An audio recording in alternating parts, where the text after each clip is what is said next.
السلام علیکم گائز، آپ خیریت سے ہوں گے؟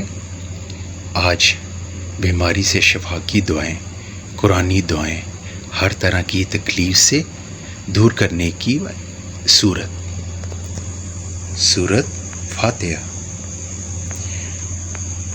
ترجمہ: سب تعریفیں اللہ تعالیٰ کے لیے ہیں جو سارے جہانوں کا پالنے والا ہے، جو بڑا مہربان نہایت رحم والا ہے، بدلے کے دن کا مالک۔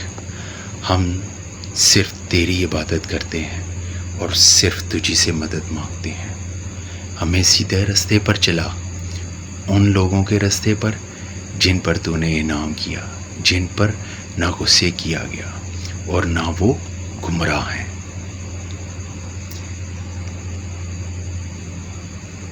ابو سعید خیری رضی اللہ عنہ سے روایت ہے کہ نبی صلی اللہ علیہ وآلہ وسلم کے چند صحابہ عرب کے قبائل میں سے کسی قبیلے کے پاس سے گزرے۔ قبیلے والوں نے ان کی ضیافت نہ کی۔ اس دوران میں اس قبیلے کے سردار کو کسی زہریلے جانور نے ڈس لیا۔ قبیلے والوں نے صحابہ سے کہا، تمہارے پاس اس کی کوئی دوا یا کوئی دم کرنے والا ہے؟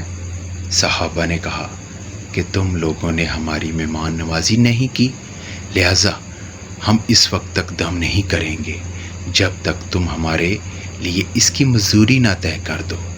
چنانچہ انہوں نے چند بکریاں دینا طے کر دی۔ پھر ان میں سے ایک شخص نے سورۃ فاتحہ پڑھنا شروع کر دی۔ دم کرتے وقت منہ میں تھوک جمع کرتا رہا اور متاثرہ جگہ پر لگاتا رہا۔ ایسا کرنے سے وہ شخص تندرست ہو گیا۔ چنانچہ قبیلہ والے بکریاں لے کر آئے، لیکن صحابہ نے کہا، جب تک ہم نبی صلی اللہ علیہ وآلہ وسلم سے پوچھ لیں یہ بکریاں نہیں لے سکتے۔